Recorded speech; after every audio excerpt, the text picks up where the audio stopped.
Eh bien, je suis très heureux de vous retrouver pour cette dernière session vidéo sur comment mettre en place la perspective cycle de vie dans le cadre de l'ISO 14001 dans sa version 2015. Aujourd'hui, nous allons traiter de la dernière étape, c'est-à-dire de l'évaluation de la performance. Donc pour rappel, tout ce qui est présenté ici, c'est la compréhension qu'a le pôle éco-conception sur les changements de la nouvelle norme qui ont déjà été étudiés et travaillés dans le cadre d'un projet et qui a fait l'objet d'un guide avec le réseau européen des éco-design centres. Pour me présenter rapidement, je suis Samuel Maillard, le directeur du pôle éco-conception et management du cycle de vie, et j'ai en partie dans mes activités l'animation du groupe de travail éco-conception à l'AFNOR.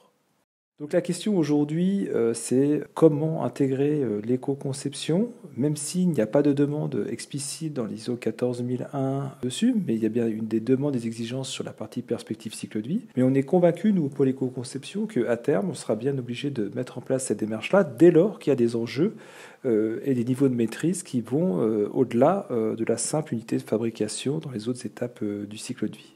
Nous, ce qu'on propose, c'est en fait un framework en 4 étapes. La première, de définition du champ ou de la portée du système de management de l'environnement. On pense qu'il faut assurer un leadership approprié et mettre en place des projets d'éco-conception. D'ailleurs, on voit qu'il y a plusieurs disques dessus. Il y a autour de disques de projets d'éco-conception. La dernière étape, une fois qu'on a fait tout ça, c'est d'évaluer la performance. Et ça va être l'objet un petit peu de notre vidéo du jour. Alors, évaluer la performance, pour nous, ça traite de la revue de direction, bien entendu. L'équipe de direction fait-elle régulièrement la revue de ce système et décide-t-elle des opportunités d'amélioration? C'est le premier point qu'il faut vérifier. Est-ce qu'il y a des audits internes qui sont faits? Mon organisation réalise-t-elle régulièrement des audits pour vérifier que le système répond bien aux exigences de la norme? Est-elle en accord avec la stratégie qu'on a définie au niveau de la partie leadership? Il y a l'évaluation de la performance, on s'est forcément donné des objectifs. Les actions, les solutions sont-elles mesurées, sont-elles efficaces? Les objectifs sont-ils atteints?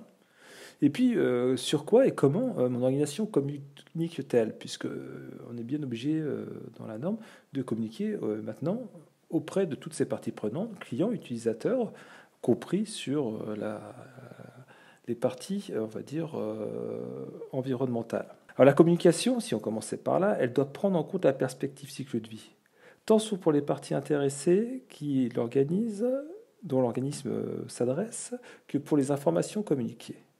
La revue de direction, quant à elle, doit en fait tenir informé la direction régulièrement sur l'efficacité du système de management environnemental pour prendre les décisions les plus opportunes d'amélioration. On est bien en opportunité, en lien avec la perspective cycle de vie. L'audit interne, quant à lui, c'est bien l'intégration de la perspective cycle de vie dans le système de management environnemental qui est évalué par ces audits, afin de s'assurer que le système répond bien aux exigences de la norme. Et le dernier point, c'est l'évaluation de la performance, les solutions, les actions qui doivent être évaluées, leur efficacité mesurée et l'atteinte des objectifs. Quant à la communication, elle doit être adaptée effectivement à qui l'on va toucher. Alors, toutes ces choses-là, c'est des choses qui sont déjà traitées dans le système de management de l'environnement. Le seul grand changement, c'est qu'il faut l'adapter, comme je viens de le dire, au contexte cycle de vie, de l'extraction des matières premières jusqu'à la fin de vie. Et donc, il va falloir le traiter de manière opportune, c'est-à-dire comment faire une opportunité de performance pour l'entreprise, une opportunité de reconnaissance vers l'extérieur.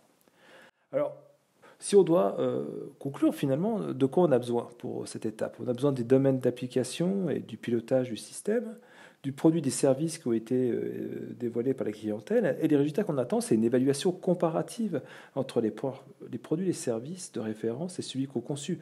On attend bien à ce qu'il y ait une amélioration de la performance. Le second point, c'est la perspective et la suite à donner au projet, autres produits à développer, autres projets d'éco-conception.